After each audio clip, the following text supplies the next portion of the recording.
Just want you guys to know that I am doing this with a heavy heart. Born and raised in San Antonio, huge Spurs fan.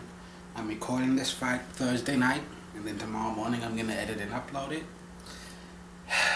I got home from work just in time to see the last 2 minutes of my Spurs season. They lost Game 6 to the Thunder. I wish I could say I was shocked, because the Thunder and the Warriors are the two teams that scared me the most, because they are the teams that are most capable of beating us in a 7-game series, which they did. So, I'm going to try my best to bring the energy, but if I fall short, you can't really blame me. I'm hurting right now. Very, very hurting.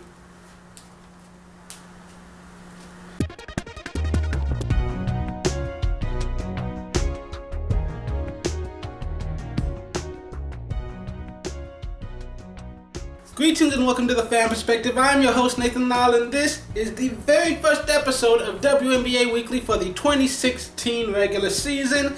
And for those of you who don't follow this channel regularly or just happen to stumble onto this video by accident, I've already covered most of the offseason, so just a brief recap of some of the biggest news. Kurt Miller is now the new head coach of the Sun, and Donovan has stepped down. The head coach of the San Antonio Stars, Dan Hughes, he's announced that this will be his final season as head coach, and he relinquished his rights as GM to Ruth Riley. And the Tulsa Shock moved to Dallas and are now known as the Wings. And some of the biggest news from this offseason was that the league approved some rule changes. They approved a lot of different rule changes, but the only ones I'm really going to talk about is just briefly the rules to the playoff formatting. First of all, for those of you who are not aware, they have now extended it from 3 rounds to 4 rounds. The first couple of rounds will be single elimination, and they are doing away with the conferences. The Eastern Conference still exists and the Western Conference still exists, but it has no bearing on the playoff seeding. From now on, just the team with the best record in the league is the number 1 seed regardless of conference. The teams with the 8 best records, they make the playoffs. It doesn't matter what conference they are in. If you want more details on that, I'll link the article down in the description below. And a brief introduction for those of you who are new to this channel, aren't sure how the show works. What I do is just Monday and Friday, I'll stand in front of this camera and I'll talk about some of the big stories that have happened over the past few days. Any injuries that occurred, records being broken, briefly discuss the standings and whatnot. And then we'll move on to discuss the games that are being played over the next couple of days, and what I'm looking most forward to. And now, without further ado, the thing you've really been waiting for, the main reason you've sat through all my useless rambles, I'm going to tell you all of the games that are being played this weekend on Saturday and Sunday. For those of you who are new to the channel and don't know, I will tell you which games are being broadcast nationally that everyone can watch all over the United States. Not sure about internationally, but all over the United States. And for the rest, you can either check your local listings or you can watch it all on WNBA League Pass, formerly known as Live Access. So let's start with Saturday night, the first day of the regular season, and the first game is a landmark one that's very appropriate for the 20th season.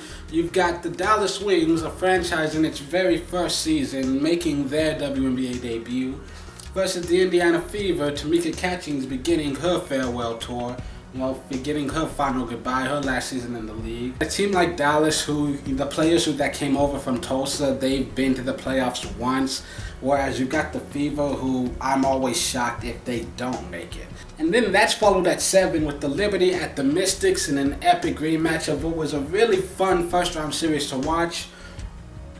These teams have a lot in common right now. For one, they're missing starters at the guard position. Epiphany Prince is out for the Liberty. Ivy Latta is out for the Mystics.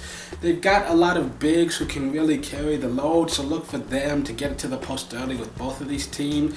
And you've got Tina Charles, you got the Kiah Stokes, who played amazingly as a rookie, and I look forward to seeing her continue to grow. And then over here, of course, Dolson and Meessemen, who just continue to make strides every year, just constantly getting better season after season. And then you've got the game of the week that everyone's looking forward to at 7:30 p.m. Eastern Standard Time on ESPN2.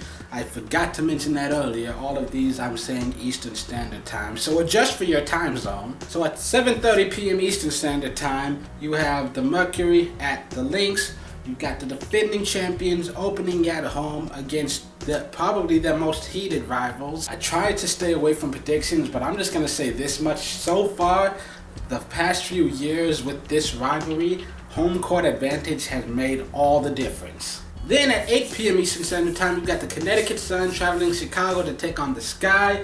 The Sun, they are a team that are loaded with a lot of really young talent. Last year, sort of disappointing. They really didn't play that well. But in all honesty, they are a really strong team with a really good core of young players who are only going to continue to improve. But of course, the main thing that everyone else is going to be focusing on is Elena Delle Donne, who won the MVP award last year, had a record-breaking season.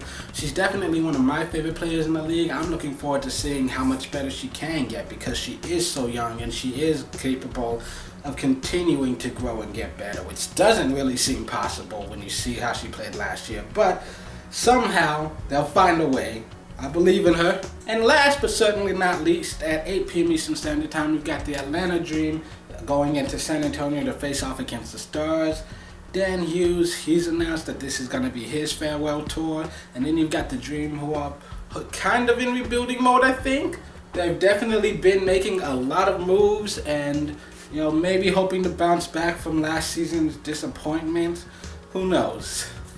Then on Sunday at 5 p.m. Eastern Standard Time, you've got the Seattle Storm going into Los Angeles to play the Sparks. First overall draft pick Breanna Stewart makes her career debut, and what better way to get tested than against two-time league MVP and possibly best player in the world, Candace Parker.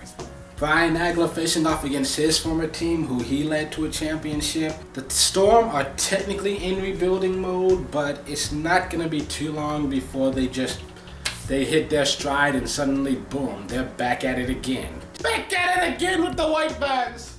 And the Sparks, they're looking to rebound from last year. It was disappointing for much of the season, especially the first half, but that's only because so many of their key players were missing so many games. I think Jonte Lavender is one of the only starters who actually played the entire season. They made a lot of changes, and Candace Parker, she may be at her peak right now. This may be the best that she's ever has or ever will play. I think she's definitely going to make a run at that MVP voting, looking to get her third. And even more importantly, I think this is the best that their roster has looked in a long time. And they are going to try their damn hardest to make a run at that title this year. And it all starts right now with Game 1. 5 p.m. Sunday afternoon, you've got the Dallas Wings at the New York Liberty. Both of these teams opening their season with back-to-backs because they both have a chance to start the season off strong and make a statement. This could be a battle between two undefeated teams looking to claim the #1 seed with a 2-0 record. Or it could be two winless teams who are desperate to grab their first win and climb out of the basement. I don't know what's going to happen. All I know is that Dallas has it rough. They're starting their season on the road for two days in a row.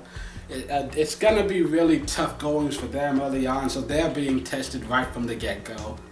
So yeah, that's all of the games that are being played this weekend, and yeah, I'm definitely looking forward to it. This is going to be a great season full of lots of excitement. If you enjoyed this video, don't forget to click the like button, leave a comment down below, subscribe if you want to see more of me. The next episode will be up on Monday. And until then, this has been The Fan Perspective. I'm your host, Nathan Lyle. I hope you enjoy your weekend, and I hope you get to see as many of these games as possible.